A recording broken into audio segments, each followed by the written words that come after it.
guys, how many people have gone through a bike fit, professional bike fit?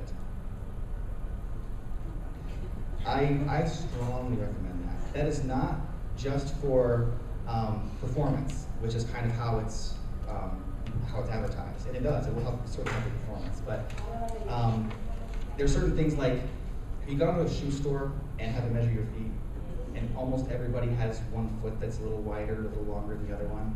Well, the same is true in arms and legs. And if you're cycling and one arm's a little longer or shorter than the other, and you have a little bit of a shift that way, that can cause some problems over time after 1,000 hours in the seat. And the same thing with leg length, with running or cycling. And they can catch that in the bike fit, and they can adjust it to make work for you. And if you have something like that, no amount of stretching is going to change that. No amount of stretching is going to make you feel better.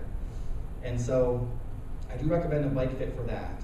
I guess while I'm on the topic, there's some general things. If you have posterior knee pain, a lot of times back here, a lot of times your seat's too high and you're hyperextending your knees as you go through. If you're having anterior knee pain, a lot of times your seat's too low and there's too much of a strain in your quads with your tendon. And typically your foot should be, the angle should be no more than 15 degrees when you're at the 6 o'clock position. Somewhere between 5 and 15 degrees, not hyperextended, but also not bent too far. When you're at the 3 o'clock position here, your tibia should be perpendicular, should be level. That's just some very basic things. There's also angles for your arms and trunk. And it depends a little bit on how serious you are, how serious a cycler you are, but those things can all be addressed in a bike fit, and you can also even find them online, just very basic things. And there's online ways of saying just about where I should be on my bike. And that alone will prevent way more injuries than anything else, just taking care of your posture, taking care of the bike fit, the shoes, the clips, where your feet are positioned in the pedals. All those things are very, very important. And so much of the time when people come into these problems, it's something like that. There's a postural abnormality somewhere. Now, as far as running goes, how many of you guys have ever been through a professional running evaluation? Okay, so a few, and that's really good. There are some different mentalities, different schools of thought. I've analyzed them, and they pretty much all say the same thing, which is good. The most common problem runners, the most common deficiency running-wise, and for some reason happens a lot more often in females, is overstriding. People step too far. Contrary to popular belief, it does not make you faster. It doesn't. It actually slows you down. What happens is you end up overstriding, your foot lands here. I wish I could stand on something, but anyway, and it's landing out in front of you, and that causes the braking mechanism, which is the B-R-A-K-E, like on your car, brake, because it's actually slowing you down. You're getting a jam here instead of a smooth carryover. Not only that, but this causes shin pain for two reasons. One, it puts extra stress on these muscles here to try and slow this down because your foot's too high. And then there's also a shock going through your tibia that shouldn't be there because it's not smooth. And when I watch people run in races and evaluations, so many people do this. And it's one of the biggest problems. And actually, also too, where your foot hits the ground, it shouldn't be more than 20 degrees of angle from the ground to here. And most people's, I see, are 45 degrees and over. They're having problems. Their foot's way too high. It causes all kinds of muscular pain and joint pain and bone pain. And it sounds strange, but your foot's supposed to land directly under you. It's not supposed to land in front of you. And if you actually watch someone do it right on a video, it looks normal and looks good. But that's one of the main things. And the other thing is actually the posture of the rest of your body. They say basically how I call it being a stacked joint. Your head's supposed to be stacked over your neck's supposed to be stacked over your shoulders supposed to be stacked over your trunk and hips, and you're supposed to be basically in one straight line. What I see mostly is stuff, people's got their butts are out, chins are forward, shoulders are forward, and they're overstriding.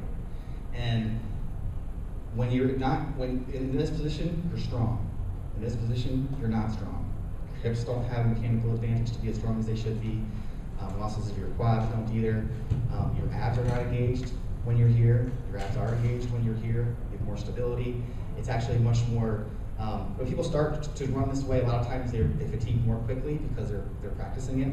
But after they get it down, your body's running more efficiently and you fatigue less quickly. And so it also does increase your performance. And there's people who are all about performance and people who are all about injury prevention, and really they go hand in hand.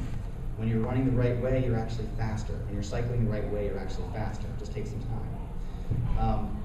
As far as swimming goes, there's one of the things that I'm a fan of is turning your head equally to each direction when you breathe. If it's only ever one direction, you develop imbalances and pain and tightness.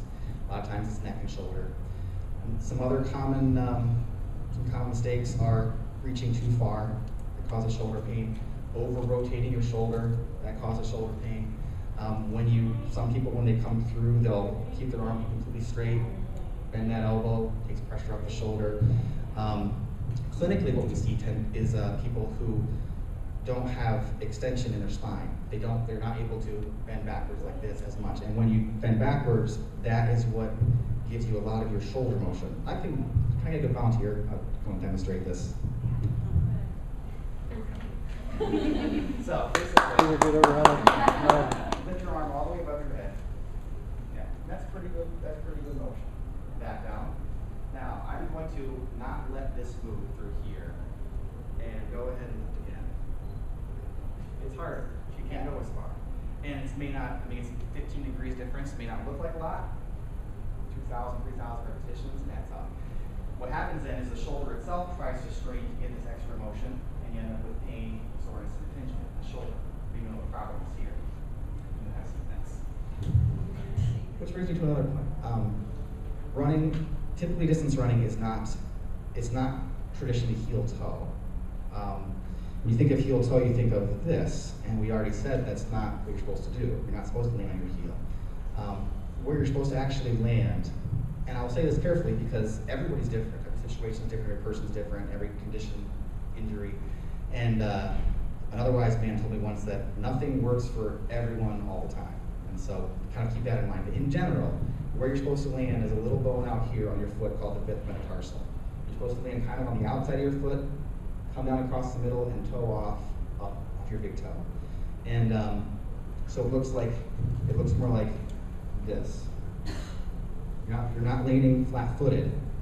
Ironically though, people who tend to land too high on their heel, one of the cues I give them for teaching them to land properly is I say try to land flat-footed. Try to just jam your foot flat into the ground.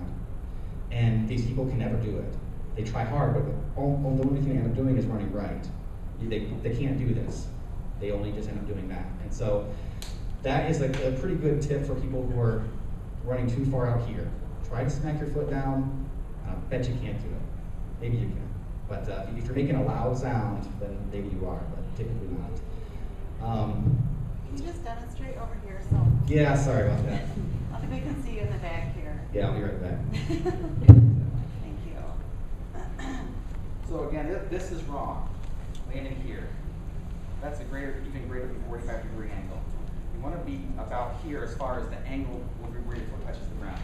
Just above flat, as far as where your heel is. That will prevent a lot of shin pain, a lot of shin problems. The other thing is, as far as where your foot should be when you land just right about here, where your foot is traditionally where you land. And then you will come across your foot this way, and then toe on that way. Not out here per se, but just slightly on this bone. And then the weight comes across this way. And where your foot should land is right almost under you. It looks like that. It's not out here. And so many people are. Just change that, and you will not only get faster, but you'll have much less problems. So I have 5 minutes left. Questions and answers? Yes, ma'am.